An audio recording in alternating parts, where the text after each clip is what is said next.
All aboard the Rantsmas Express. You can tell by the title of this episode, Christmas themed and Rant Podium themed, all in one, just like last year, ladies and gentlemen. Welcome to one of the most, if not arguably the most highly anticipated episode of the Sports Agents of Chaos podcast.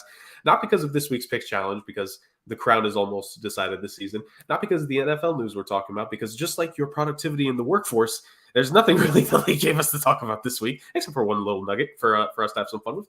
And ultimately, that's just about it. Not for the usual antics that we have here, guys, but because it is time for the Rantsmas Express.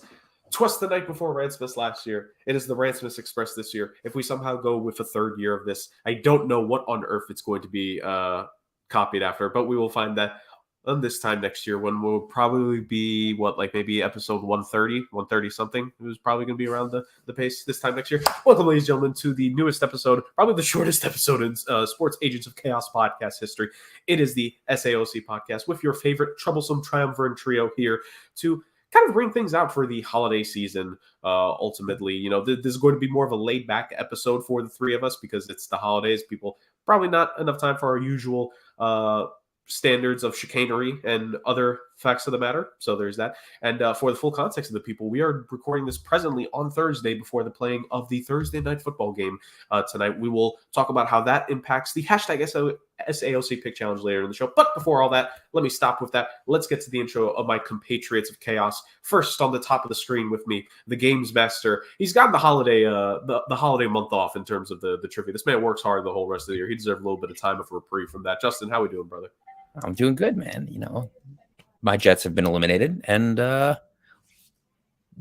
this is where I'm used to being at this time. So another standard year. Well, don't worry, Justin, because even though his team isn't mathematically eliminated yet, I think the guy on the bottom of the screen is going to be joining you shortly with a very nice and clean Brooklyn Cyclone sweater. I love the sweater right there, Rick. We're both wearing new sweaters today. I just got this one recently myself. It is the PodFather at the bottom of the screen. Rick, how we doing? I'll have some doozies for you come January. I think you'll be very interested with some of the new threads that I've got in my my closet there.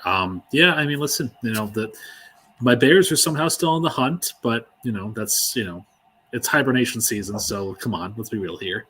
And I already have either a working third year if we get there. 12 days of Rantsmas, anybody? Possibly that could be a fun little adventure. Rudolph the Red-Nosed Ranthier, that could work out too, something like that. We actually, I test ran it last year too. I don't know if you realized it, but the episode after Christmas was How the Clinch Stole Chaos. Yes. So maybe a Grinch theme potentially for year 3. We'll find out. The gears are turning. This is what happens when you're on paternity leave. The gears turn because you need something to do other than, change diapers and figure out why the baby's crying now. So. Yes, or hold their tiny, tiny head in your giant palm as you're feeding them and trying to figure out if you fed them enough. Okay, have you seen the size of this hand, man? It's scary for a 2-month-old. Like, here's a hand! We've literally seen it. Rick's hand, doubles his daughter's head. It's bad. It is absolutely absurd. Kid. But introductions aside, ladies and gentlemen, we're going to get straight into things. Like we said, it's not really too much of an eventful week to talk about. There were some interesting things that sort of happened last week. We could touch upon topics here and there, or maybe even bring up various discussion points that I think will be worth talking about over the last couple weeks here of the season. But it's not going to be too much of an intensive episode in this one. We will get here very shortly the hashtag SAOC Pick Challenge for this week as we get closer to the end. We are very close to crowning the champion of our second season here. There's still mathematical probabilities that can occur, but right now it is very much in favor of one person in particular. And, I think most people, if they have followed up with the show at this point, they know who I'm talking about. So we'll get to that. And of course, we end the show with the Rantsmas Express itself, which will be better, the Rantsmas or the Polar Express as a new holiday classic. It'll be up to the people's judgment by the end. But before we continue that, let's get to some of the just basic talking points that we want to talk about here, fellas. And I'll open the floor to you guys as well. Week 15 NFL headlines. Like I said, there's a lot of things that we could discuss. It's more limited in terms of the time that we're going to talk about here, so nothing we need to get too in-depth about. But is there anything that caught your guys' eye this week personally that you think we need to pay some attention to going forward? This is headlines from week 15 or headlines going into week 16? Either or, Week 15 headline / Week 16 headline. Well, so I think the Bengals seem to have found their new backup quarterback in Jake Browning, and yet the funny thing is that they're going to go into this week without Jamar Chase. He's been ruled out for the game against Pittsburgh. That could be.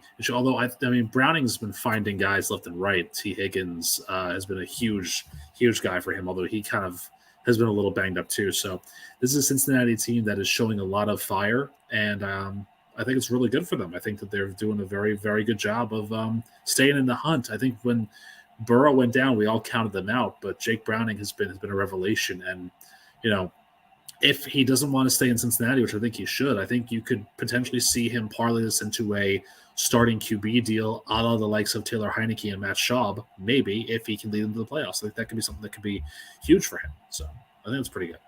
Yep, and especially if he can help Zach Taylor get this team into the playoffs. I think first it'll heal a lot of things about the perceived reputation of Zach Taylor, Rick, which we've discussed, both privately and on the show itself.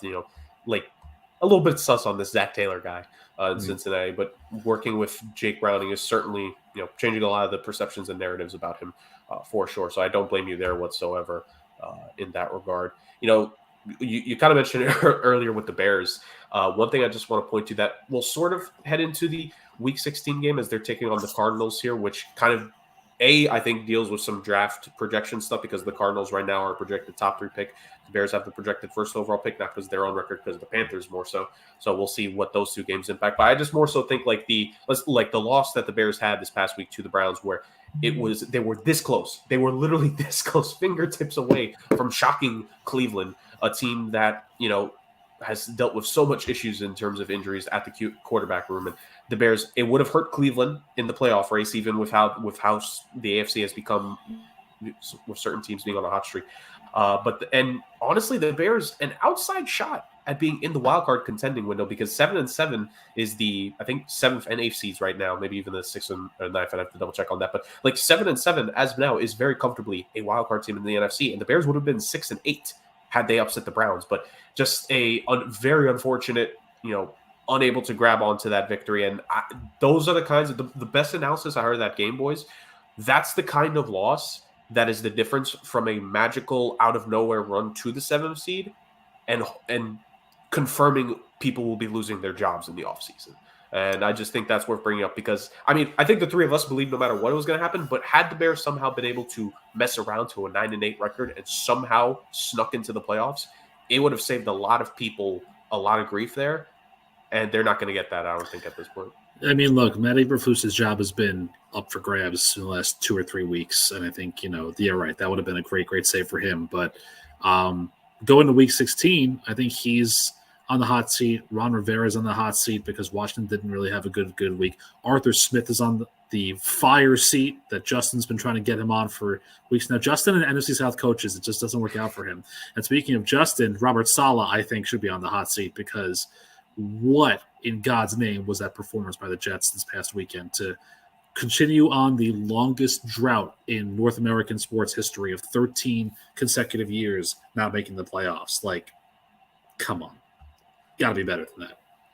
Yeah, not good. Not good for my Jets. Unfortunately, I think the biggest problem in that game was the offensive line because if anyone watched that game, there was free runners almost every single play. The line looked horrendous. I'm not sure exactly what needs to be fixed there, but it's clear that the offense is historically bad, and that's really what's holding them back another year. My other headline would be, how about Baker Mayfield going into Green Bay, putting up a perfect day and giving his team the inside track to winning the division down there in the NFC South. Yeah, and not only inside track, you mentioned it, Justin, that was their last away game of the season. Their last 2 games for Tampa are going to be at home, and that's massive for this Tampa Bay team that we kind of talked about them earlier in the season, kind of a team that I think they feed off of a concept of energy the most out of anyone. And they're getting their 2 of their last 3, because now it's a 17-game schedule. So their last game of the season is going to be in Carolina. But the next 2 games against Jacksonville and against New Orleans are going to be 2 massive ones at home, which you mentioned inside track. They could have the South fully clinched going into that Carolina Panthers game if things break right for them. Let's be real here, though. That 3rd game is also a home game because you saw how many people were at the Carolina-Atlanta game. I can guarantee you that Tampa Bay is still in the running. The Bucs are going to take over that stadium. Did you see the resale value for those tickets? 45 cents. Yeah, It's great. 45 cents. Great. Dude. It's like they knew. It's like they knew that it was going to be a bad game. Have not seen an economy crash like that since Greece, basically in the 2010s. It was quite the economic collapse, unfortunately, for the Carolina Panthers. Just bad. And let the show be on the record. That alleged attendance figure, horse hockey. That was such a lie. This is something that we talked about in prior rants too. Lying about attendance figures. Well, 70,000 people were at that stadium. In what world? In what world? You could count the pregame. You could count the parking lot. You could count whatever buildings are near the arena. I would say homes, but I highly doubt there are homes directly near that arena. Like, count anything in a 20 square mile radius near that arena. I don't know if you crack 70K. Like, no, there was not 70K people near that dang arena. It's just a lie. Don't lie to the people. We're not stupid. Like, we can search this up, bro. Jesus. Oh my God. So there was that.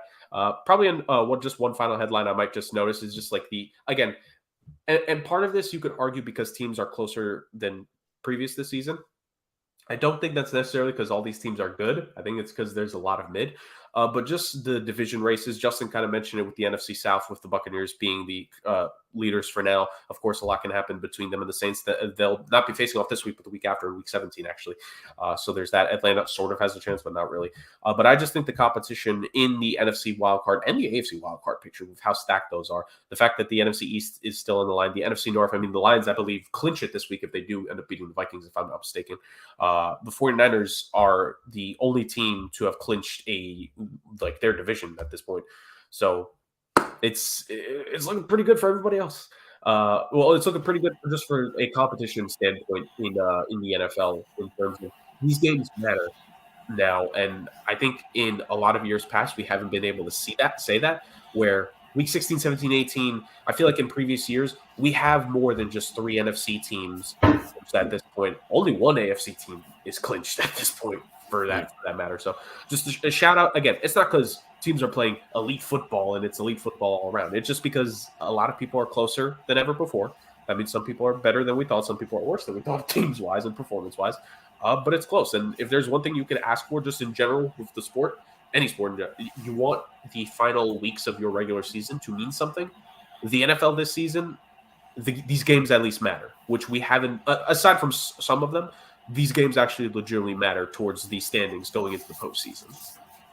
Yeah, and you go into Week 18, and the way the Week 18 is shaken out the past couple of years, we obviously don't know yet what the schedule is going to be, but we can kind of take a stab as to what games we think might be in that Sunday night primetime main event, for all the marbles. You're looking at maybe a Browns-Bengals could be a wild card spot, could be a possibility there because you've got a 9-5 and an 8-6 right now. Texans-Colts could be a division winning game if the Jaguars fall off, there are definitely a lot of options there that could help out all around. So like I said, you want parity, you want good news, you want good things. You don't get that if you're a New York football fan or a Chicago football fan, but you try your best with whatever you got. Indeed. And I think unless anyone wants to bring up something else for the headlines, I think one thing that we are going to highlight here, and Rick brought this to my attention pre-show, actually. It was actually between Rick and Justin talking about this. Guys, the Pro Bowl is going to have a new event this year. Tug of War. Now, how bad is this? And is someone going to get unfortunately injured for the first time and maybe last time doing this? God forbid. Well, what's funny? A few years ago, if you recall the viral clip of Ed Hockley saying, yes, there are penalties in the Pro Bowl. I think there's going to be injuries in the Pro Bowl now too. But I'm curious to know how this is going to, work out. I think things going to be interesting all around. Offensive lineman versus defensive lineman. I like it. It's going to be very fun. It should be very interesting, I think. And to be fair, Justin, if there's any position groups we actually want to be seeing, pulling on a rope in a tug of war, it would be the offensive and defensive linemen, which for all intents and purposes, we've heard plenty of former players, both in those positions and even in the skill positions, say the toughest son of a guns on the field tend to be in the trenches. So if I know we're nowhere near figuring out the roster, but if you just have to guess, Justin, who do you think would win just on like your gut guess, if you had to say right now, offensive or defensive lineman, who would win that tug of war? Oof, That's a good question. I mean, look, the only name that really comes to mind in this situation is the guy that went viral for saying he's benching over 500 pounds, and that's Aaron Donald. So I might have to take his side on that one, considering he could pull 1.5 of those offensive linemen on his own, apparently. It's hard to argue against that, but I expect it to be a good matchup. Those guys are all like strong dudes. Like they're not guys I want to pull a rope against. That's that. No, watch the winning team be the team of kickers and punters because they have it all together. They're all working in chemistry. The other guys are all ego, but the special teams guys know what they're doing. Matthew Slater will lead the charge as the winning captain. He might for all we know. He might.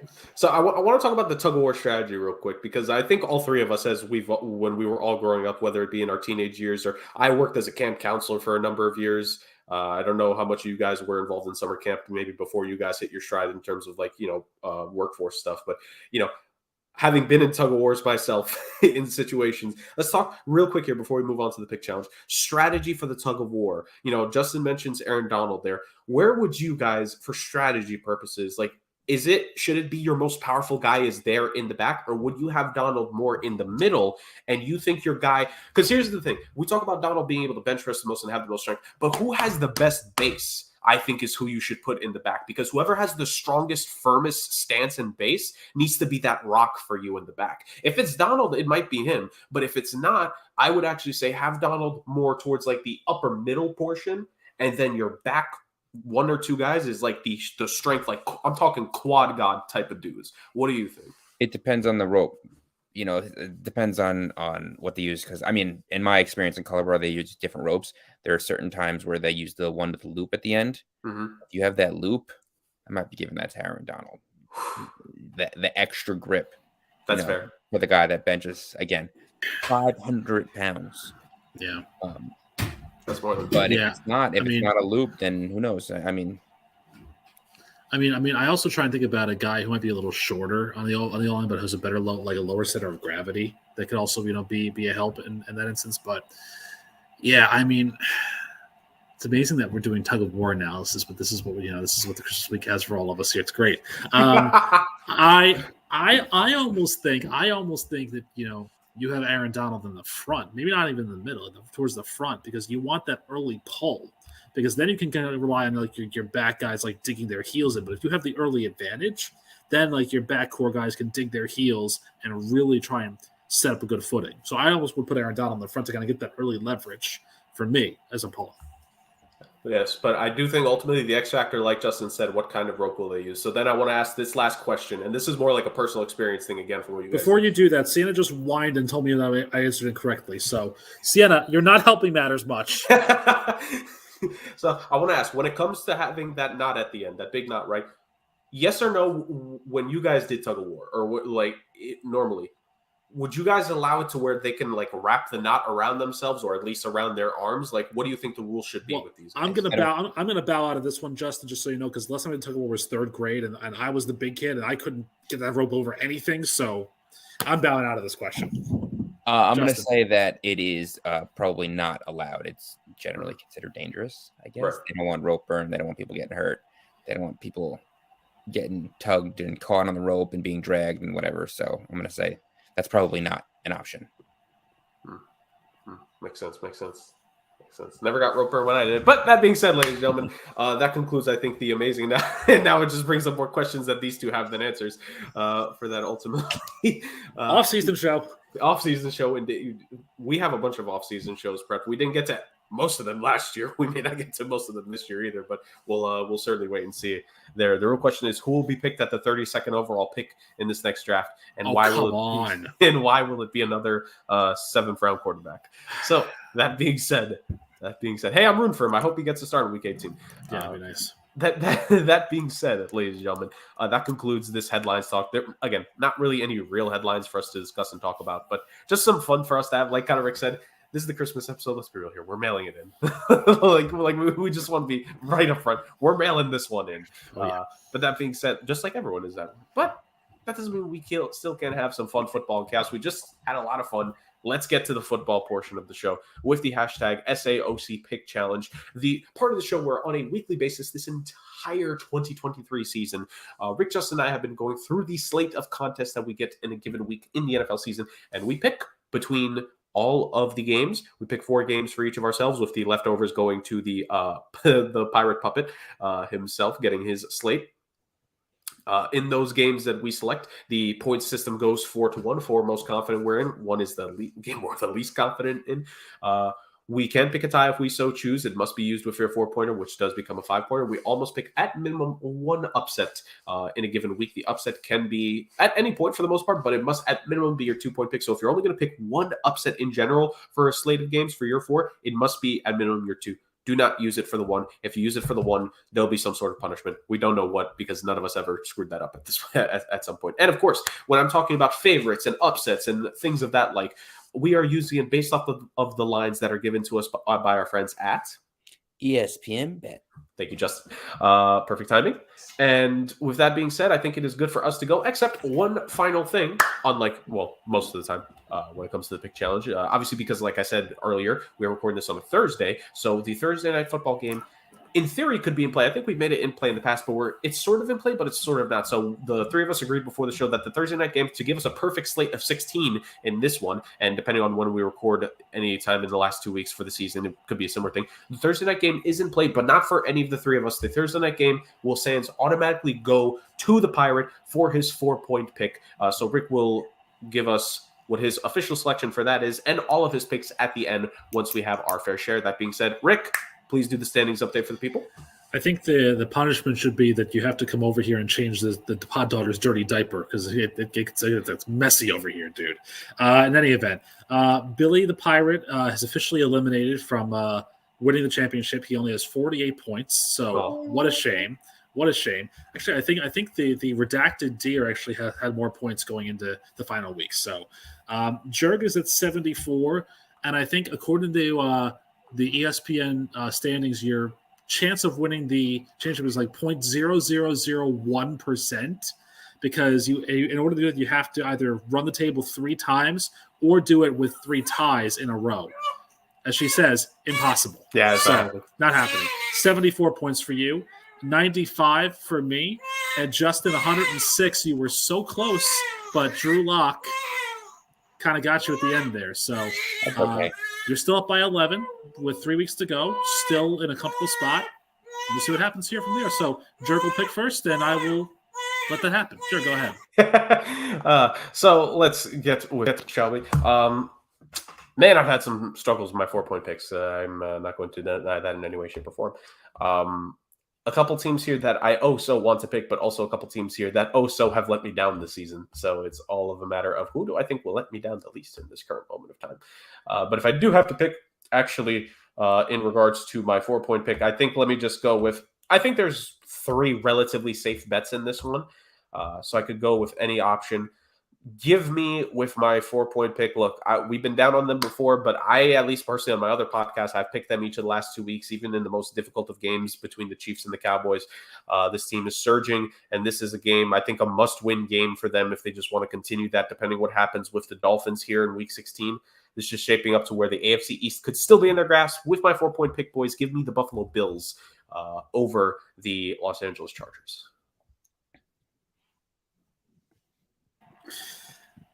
I mean, listen, screw the Bills, because I had 4 points wrapped up, but, Dallas decided not to show up. So I guess then screw the Cowboys then in that regard, but I digress from there. A little bit of both, little column A, little column B. Little column A, little column B. I agree with you there. Actually, you know what? I didn't actually write down the lines. So I don't know for sure yet if the picks that I've chosen are upset picks or if they're not. We can tell you. I know.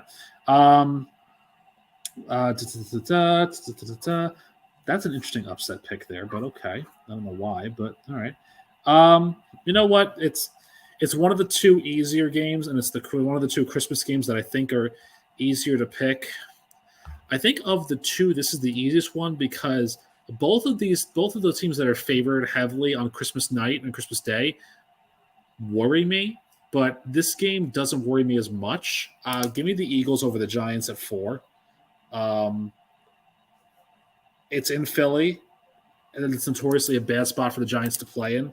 So, and I think the Eagles need this to right the ship because they're 10-4 right now. They do not have the hold over either the division or the number one overall seed. So just win and in, just clinch your playoff spot, and well, let's just follow with me. But you got to get right. This is a get right game for Philadelphia, and I think that the Giants' defense is good. Don't get me wrong, but you saw how they were just outclassed by Pete Carmichael, ironically, of all things, against New Orleans on that Sunday. So I will take the Eagles at 4 with this one. Especially because the Cowboys have a harder game here to deal with. Yeah, no, I'm not picking them either. Nice try.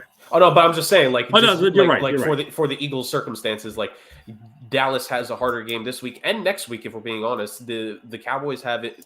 You could, in some way, shape, or form, the harder schedule because they have the Dolphins and the Lions before finishing with the Commanders. Yeah, that Lions game is not no joke for sure. It's really not at this point, especially with what Detroit showed us last. So now that I set up the T, Justin, will you take the Chiefs and go with the 4-point swing? No, I'm going to avoid the Chiefs game this week. I'm not super confident in them, especially with the performance they had against the Patriots. I know they ended up pulling it out towards the end of the game, but it's just something that I'm not thrilled with at the moment. So for my 4-point pick,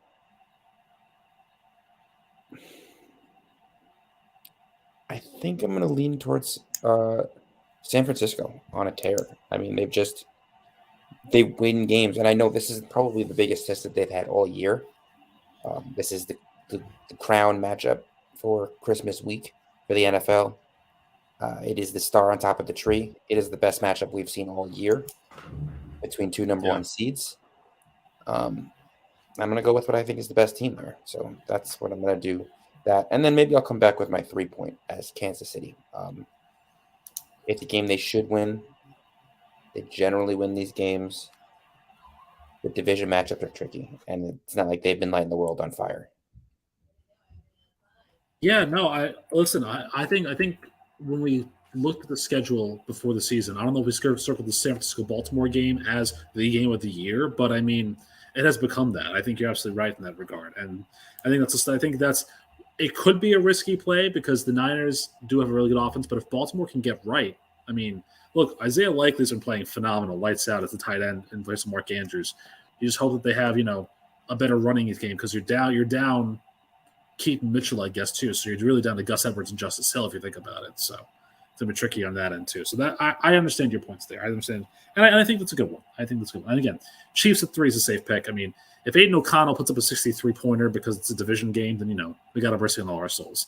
In that vein, in that aspect, I am going to take a game that I sent to you guys in our group chat that they called the Holiday Classic. And as I said to you there, it's about as classic as Goldberg and Santa's sleigh. Give me the Broncos over the Patriots at 3 points. New England is just all out of sorts, and Denver is still fighting for something. And I think the game being in Mile High on Christmas Eve night, it's going to be a cold one, boys, and I think that's going to be better for the Broncos. So give me Denver at 3 points. I'm really going to the well here with the teams that have let me down this season. Who are the Titans playing? Okay. No. With that being said, they bounced back in a major way with 42 points last week, and the team that they're facing just had an absolute heartbreaker of a loss to Cincinnati with choking what was a 17-3 lead, and they're 1 win away. I'm reading it. The 1 win away from their first division title in 30 years. It's going to happen. The Detroit Lions are going to beat the Minnesota Vikings. So give me that with my 3-pointer. And then with my 2-pointer, I need to ask for forgiveness from one of the people here because I think this is going to be an easy one in terms of an upset. I think one of the probably more popular upset picks this week. But give me the Cardinals over the Bears, actually, with my 2-point upset because I think Kyler Murray has played fine, like relatively on a good level since his return. I think the Cardinals have, unfortunately, for themselves, they picked up some wins where they're like, Kyler, stop. And I think that could continue here. Kyler Murray, I think, has a chance to really shred up that Bears defense, which if we're really paying attention to it, the Bears have been playing better recently, but they play better against just the like the traditional drop back quarterbacks. Like look at the Bears QBs, or like either the wins or close wins that they've been getting recently. Nearly beat the Browns with Joe Flacco, beat the Lions in that surprise win with Jared Goff. Kyler Murray being that dual threat, I think, is a lot more of an issue for the Bears defense. So give me the Cardinals with my 2-point upset.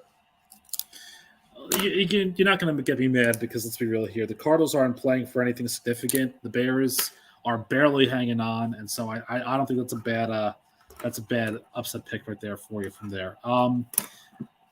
I have to pick upset here at 2, and I'm actually very glad this game is still here. Not sure really how this is an upset, but I think maybe because the team they're playing has just been so good lately. But give me the Jaguars over the Buccaneers at 2 for an upset pick.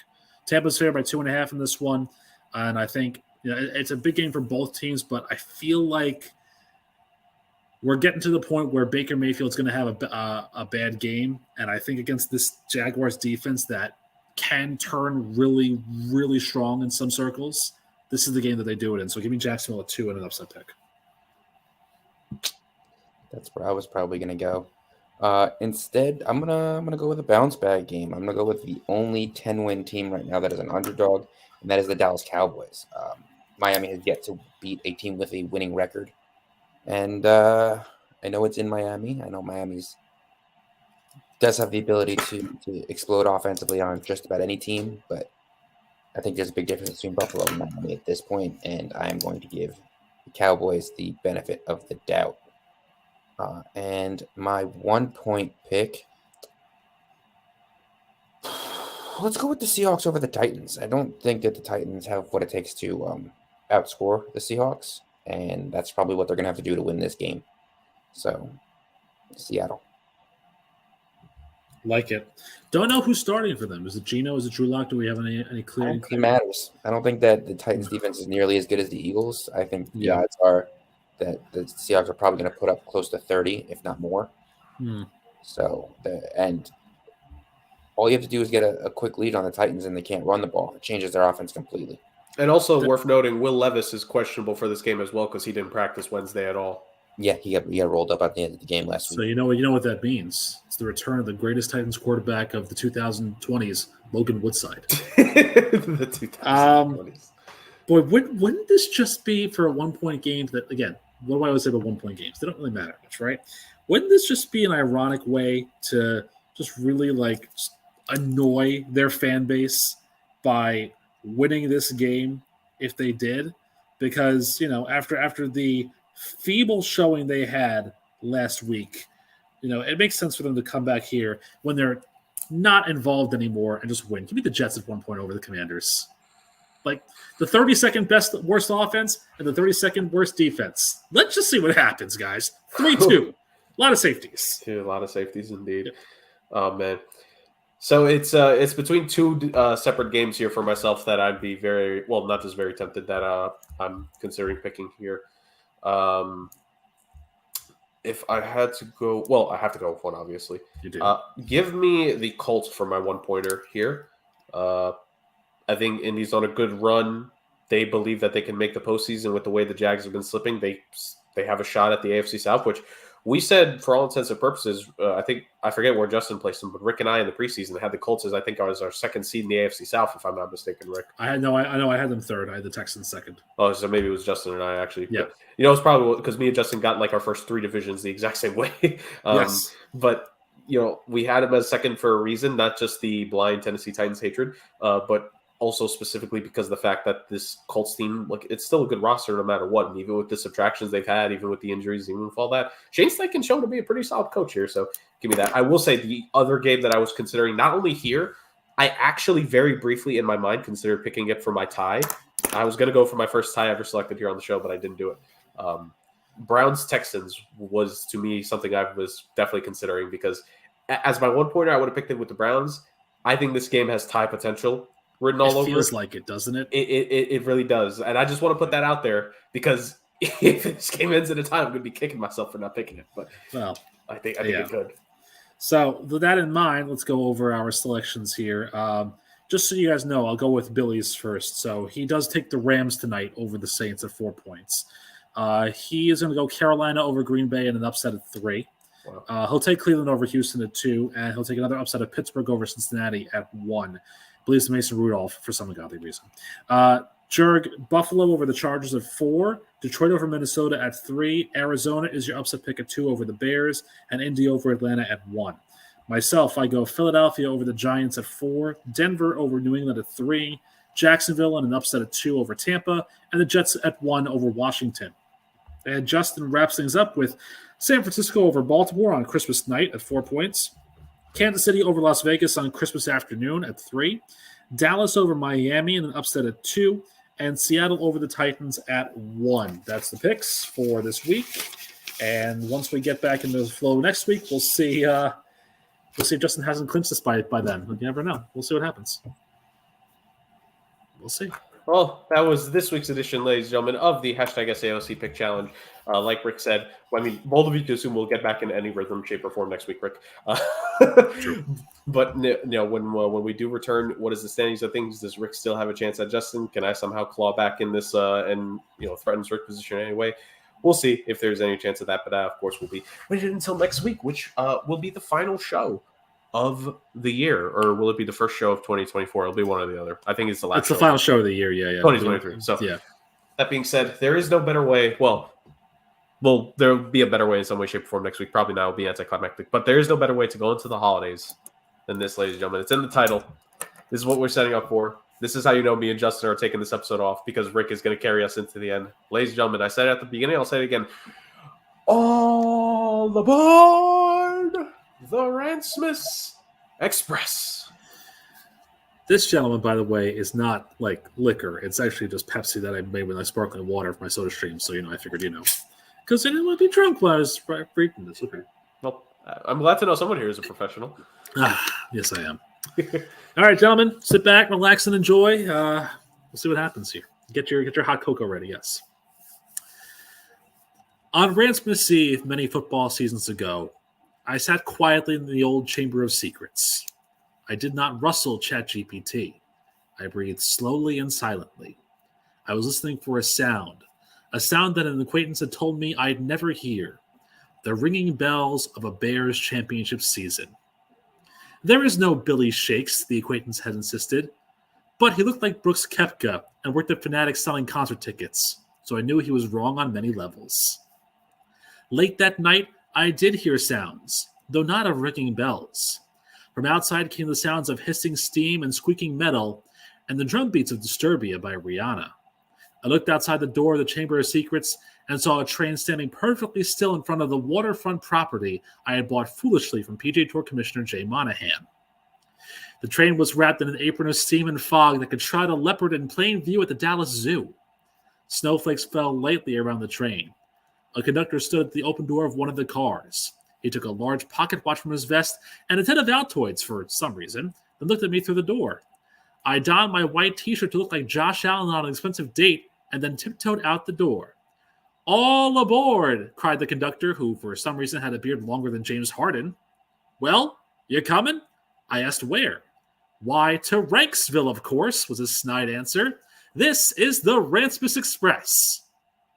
On the train car I boarded, there was no one, for the rooms were filled with too many black little ice trees. In the next car, Smacker Miles, Ice Spice, Dwight Howard, and Zack Snyder were all singing Christmas carols as out of tune as a Burger King commercial and eating donuts by cutting them in half and putting them back in the box. A most unsatisfying display.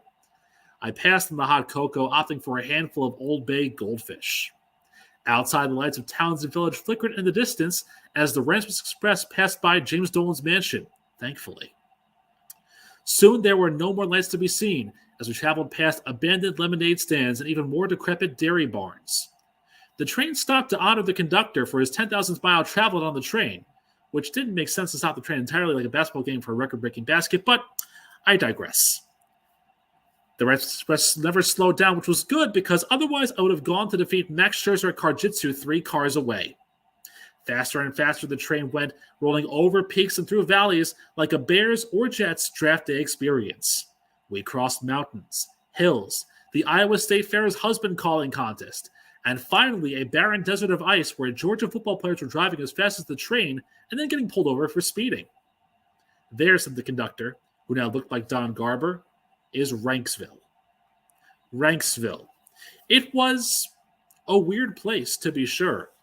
Like a crab restaurant named with a nonsensical adjective, such as the Decisive Crab. Or a football stadium where the attendance was well below what was reported. Or Congress. This, the conductor said, is the center of the city, where King Sandoval will give the first gift of Rantsmas. He will choose one of you to receive it. As the conductor and I looked around, no one else was there with us. I pulled out my phone and saw they all went train jumping on TikTok. How nice for them. Suddenly, a crow flew by, or maybe a raven, and I was carrying a birthday candle and a jar of glitter. As the train drew closer to the center of Ranksville, we slowed to a crawl due to the random car that cut the train off without using a blinker, lacking driving etiquette. The Rantsmas Express stopped to a crawl, and the conductor and I went outside. In front of us stood King Sandoval's visage and a statue with a candle in front of it that smelled like a Swiss roll, like Goose Creek and Little Debbie. All of a sudden, a loud commotion rang out from the center of town as King Sandoval appeared. I turned around and saw an army of elves donning graduation caps and doing the gritty, also a horrifying display. King Sandoval ambled over to where I was standing and said, "You there!" But when he got closer and saw me, he sneered. "We meet again." King Sandoval looked at the conductor and chuckled. "I'm not giving him a damn thing for Rantsmas." Now, I knew that King Sandoval was a bitter figure, probably from all the Duracell batteries he swallowed as a child. And the thing I wanted most for Rantsmas was something he couldn't give me anyway. So I replied as they began to drift off, "Adam said you would react this way." That sentence made King Sandoval stop in his tracks. He paused for a moment and spun around, then eyed me up and down. "Cast him aside onto the Van Wyck." But I was quick to say, "It's pronounced Van Wick." King Sandoval then crumbled into the dust in front of me, and as he did, the conductor changed his form one last time. Now next to me was Billy Shakes. "Well done," Billy said. "The first gift of Rantsmas has been received." Puzzled, I looked at this image of a pirate who was a train conductor and thought to myself, this, right here, this is why I don't pull all-nighters. A clock struck midnight, and I boarded the Rantsmas Express to go home. The entire journey was a delusion, I said to myself. When I got off the Rantsmas Express, I looked around for a moment and saw Billy at the front of the train. He was saying something, but I couldn't hear him. "What?" I yelled out. "Duncan sucks!" he shouted. The Rantsmas Express let out a loud blast from its whistle and sped away.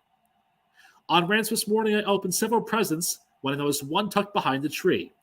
It had a note on it that said, "Merry Rantsmas, from Adam Rank." I opened the box to find the Duncan gift card. "Oh, that's too bad," I said to myself, and threw the gift away. At one time or another, most of my friends would have used a Duncan gift card. However, as years passed, we all discovered that Tim Hortons and Wales were better. Though I've grown, this mantra rings true for me as does for all who truly believe, and Kyrgyzstan needs more vowels in its name.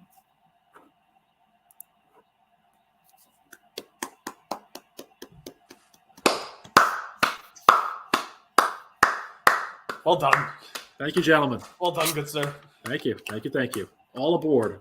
All aboard indeed. That wraps up what was a 2023 basically for the Sports Agents of Chaos podcast. Despite the fact we have one more episode left in the year, we're masters at timing, ladies and gentlemen. We know. But in all seriousness, a conglomerate of so many of the different ranting topics that Rick has, gone on throughout this year, put into this. A beautiful tale woven through like amazing tapestry, Rick. Just once again, well done to you, good sir. On a tale as old as time. A tale as old as time. And the mention of Sandoval in there along with Billy Shakes. I can't wait to see how you include the two of them plus the new mascot next season. Yeah, well, I think if Justin does officially win the league, I think we have a moratorium on mascots for a year. So, I think I have to kind of, maybe Sienna will be making the picks as our fourth. Because Justin, you can't hate on her. Come on. I won't. Yeah. So that's fair. Why didn't we just do that from the beginning? Now that I think about it. Because it was more fun to do it the other way. And I think did I introduce the deer before I introduced the dog? I don't remember. semantics at best.